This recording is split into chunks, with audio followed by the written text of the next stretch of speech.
2 years ago, we started the Equitable Enterprise Initiative with the support of 5 foundations. We've been going to lots of conferences about the future of work.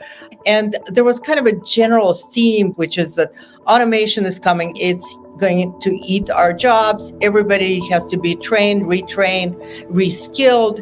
But there was a gap in the story because we were seeing a lot of bad jobs being created that don't promote economic mobility and economic security. And we also saw that actually we have the highest educated workforce in the US in almost a century, and yet wages have remained stagnant. So this narrative about just education and reskilling just didn't sit with us. Where we saw the gap is that people are actually not focusing as much on the nature of the enterprise itself and how the enterprise and the structure of the enterprise and the incentives that are being created are really not producing equitable outcomes. We brought a group of academics, our advisors, and practitioners who are running these kinds of enterprises and people from social movements and technology people. And there was a kind of a underlining theme that came out of a lot of these conversations, which is that the nature and the structure of the enterprise itself is not preordained. And it's based on many different factors, influence the kind of enterprise and the kind of returns it creates for communities and individuals. It includes everything from social norms and cultural norms. We came up with this notion of registers, and it means the kind of vocabulary that we consider the norm. They form the kind of lens through which we view our reality. The public kitchen is a great example of that. We live in the register where cooking is not a communal affair most of the time. But imagine if, for example, kitchens and cooking were part of the public infrastructure. So in our work with Equitable Enterprise, we need to think about what are those things that we need to denormalize and normalize.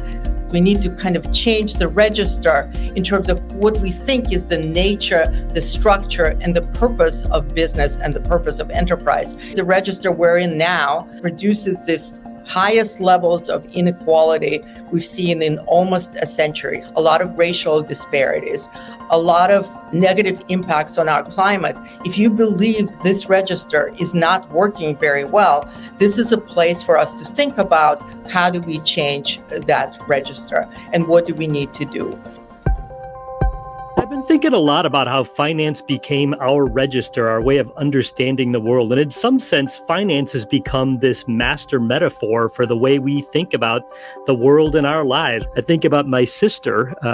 In her early 40s, she was widowed and put whatever money she got from workman's comp into a Fidelity account. And every day, to this day, she wakes up in the morning, puts on the coffee, and then logs onto her Fidelity account to see how much money did I make or lose yesterday? And if the market's up, it's Red Lobster for lunch. And if the market's down, it's a tuna sandwich for lunch. The lower transaction cost for participating in financial markets turn households into both investors and issuers. Our home mortgages have been securitized. So homeowners essentially have bondholders out there. Auto loans, student loans, credit card debt, insurance settlements. Essentially, we are turning homeowners into CFOs, chief financial officers, buying and selling these various flavors of capital. What's the impact of this? The optimist believes that the democratization of ownership will turn people into sophisticated, economically literate Ayn Rand fans who know what LIBOR is and what the Fed does. Have to admit that my sister, the 4th grade teacher, does know what LIBOR is. The pessimist's account would be that finance will turn everybody into a sort of self-styled portfolio manager who sees everything through the prism of investment, talking about everything as capital. I think the pessimists have won and they've gotten it right. Everything has been turned into capital now. If you're carrying around your smartphone, you can check out how the stock market is doing and determine whether you're going to have Barolo or Boone's Farm with dinner. Kids on bus stops are now using Robinhood to trade options and futures. A FICO app can tell you whether you can skip another month's credit card payment. The Zillow app can tell you whether household value is going up or down and whether you still have time to refinance and move to Canada. This is not a neutral metaphor. Finance is not a neutral metaphor. Talking about everything in terms of capital can potentially have really corrosive effects. When we think about education as investing in our human capital, that changes the way that we deliver education, what kind of majors people have. And I think we want to be alert to that, how our register in finance can really shape the way that we talk about our world.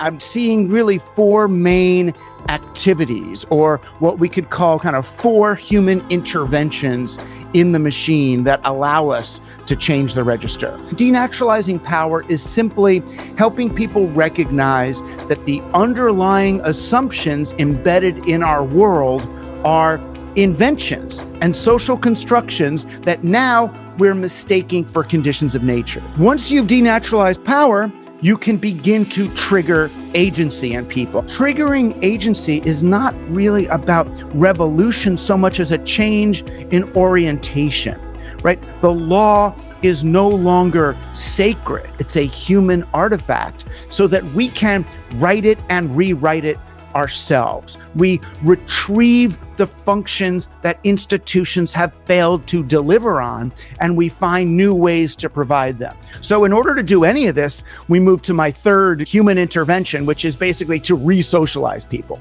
right? We have to learn to work together and recognize that contrary to our current social maps, being human is a team sport. And finally, once we're re-socialized and engaging with each other, we are free to cultivate awe. And as scientists are currently learning, an experience of awe makes a person more generous for a significant period of time afterwards. What will the world look like as we begin to engender these new things, right? So we need spaces that provide the safety to think and practice in these ways, and a community of others with whom to do this. Institute for the Future is the only place I feel safe to adventure in these ways that challenge the current register and open the possibilities of a new one.